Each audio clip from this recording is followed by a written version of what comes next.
Hey folks, this is Josh, Stoney Ridge Farmer. Welcome back to the farm. It is a beautiful, blustery day here in November in the foothills of the Blue Ridge Mountains of North Carolina.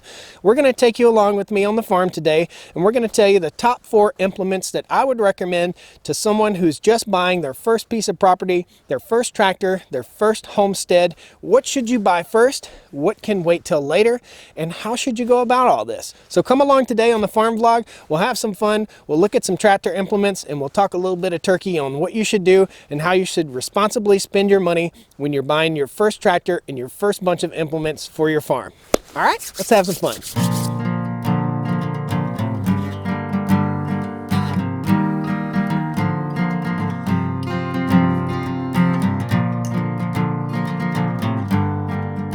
By the way, this is a 1952 Farmall Super A. You can see the old hand crank right here. That's pretty cool. So this tractor is sold to a fella. He's going to work on it. He's going to get it started, and he's going to send me a video of it. We've got the cultivators strapped up. So that's why you see those orange straps. The cultivators are strapped up off the ground so we can move it around the farm. So we're going to hop on the gator and we'll head up to the tractor shed.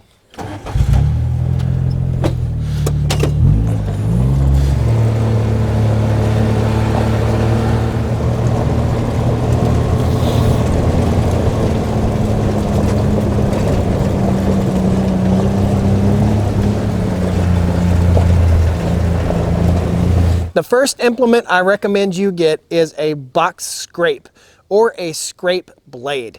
I recommend the box scrape over a scrape blade because I just think it does a better job of moving rock and moving dirt and leveling land.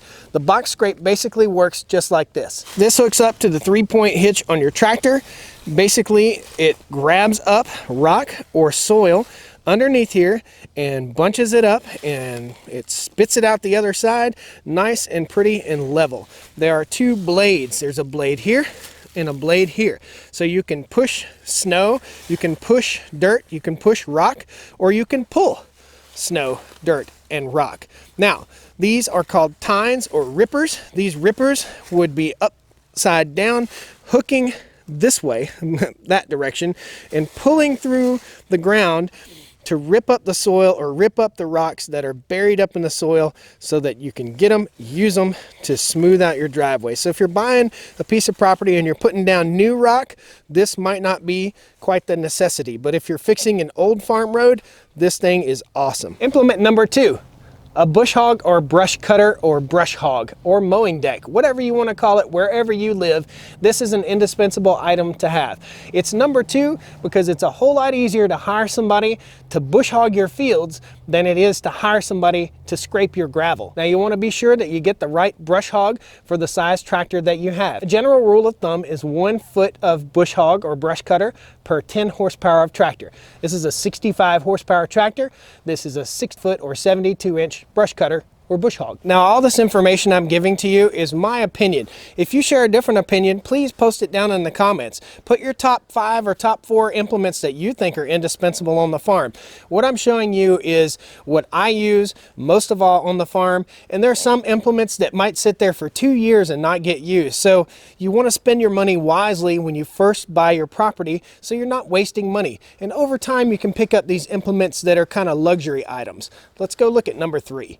It's kind of a luxury item. My number 3 recommendation is a rototiller to go behind your tractor. If you're going to be planting a vegetable garden or planting gardens or smoothing out lawn or smoothing out grass or pasture, this is just an indispensable tool. Food plots, all that stuff.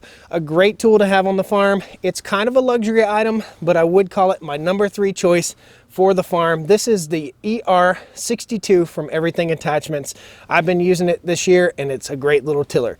Let's go on up and we'll look at number 4. Guys, be sure and stay tuned after the video credits. We're going to walk you around and show you most every implement that we have here on the farm. I'm not here to sell you anything, but I recommend that you buy a tractor with the loader system. This is a hay spear for picking up round bales out of the field. So you already know I recommend you get a loader on your tractor. This is a grapple for your tractor, and basically this is the EA Wicked 55 grapple. That is my number 4 recommended implement. These are the top 4 things that I use on the farm, day to day, week to week, month to month on the farm. The other stuff is kind of intermittently used, but I use the grapple probably 3 or 4 times a month. I use the bush hog or brush cutter somewhere in the neighborhood of 4 or 5 times a year. I'm probably using that bush hog or brush cutter about 40 or 50 hours a year. This is another grapple. This is a grapple for the bigger tractor. Again, that's my number 4 recommendation. Top 4. That's a Massey Ferguson 240 tractor. I think it's like an 86 or 87 model. This is a Kubota B3350. This is our old antique manure spreader. That's the hay baler. That's a 68 Bronco. This is our bucket for our tractor. This is the scrape blade that I bought initially when we got the John Deere tractor. This is a seed spreader bought by my grandpa probably 35 years ago. Does a great job spreading seed and spreading fertilizer, spreading lime. This is a landscape rake for pulling behind a tractor. This is a post hole digger. Over here we have an old Ford 3-bottom plow. That thing is awesome. In case you guys don't know, a plow has a breakaway system on it. This is called a trip plow. It has a spring-loaded breakaway system. In other words, if you hit a big rock with that thing, it'll rock it back, and then you just raise it up and push it back into place, click it back into place. Some plows have what's called a shear pin system, where it breaks a little bolt or a pin in there and you have to replace the pin.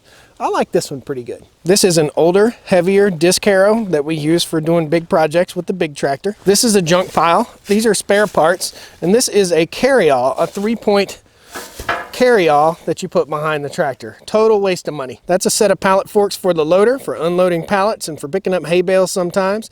And that is a V-rake for raking hay. This is a turf seeder that we picked up used from a local golf course for a really good deal. We'll be using this when we plant our lawn on the other side of the farm when we get done building our home. This is a single bottom plow that goes behind a Craftsman lawnmower. This is a single bottom plow for a subcompact or compact tractor. It's the only single bottom plow like this on the market. This is from Everything Attachments also.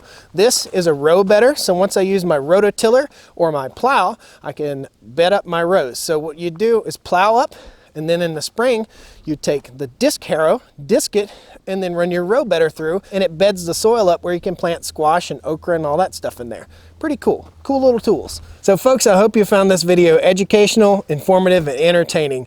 I never had anybody tell me what I needed when we first bought our land, so I had to figure it out on my own. And hence, I have a lot of pieces of equipment that sit most of the year. If you're gonna buy land, you're gonna buy a farm, it's an expensive endeavor. Hopefully this little bit of information helps you save money in the future and helps you to make a good informed decision when you're buying tractors and you're buying tractor implements. Thanks a lot for coming to the Stoney Ridge Farm, guys. Be sure and pound that like button, subscribe to the channel, click the little bell icon, it'll notify you when I post a new video, and we'll see you next time here on the Stoney Ridge. All right? We'll come down to the Stoney Ridge, bring your wife and bring your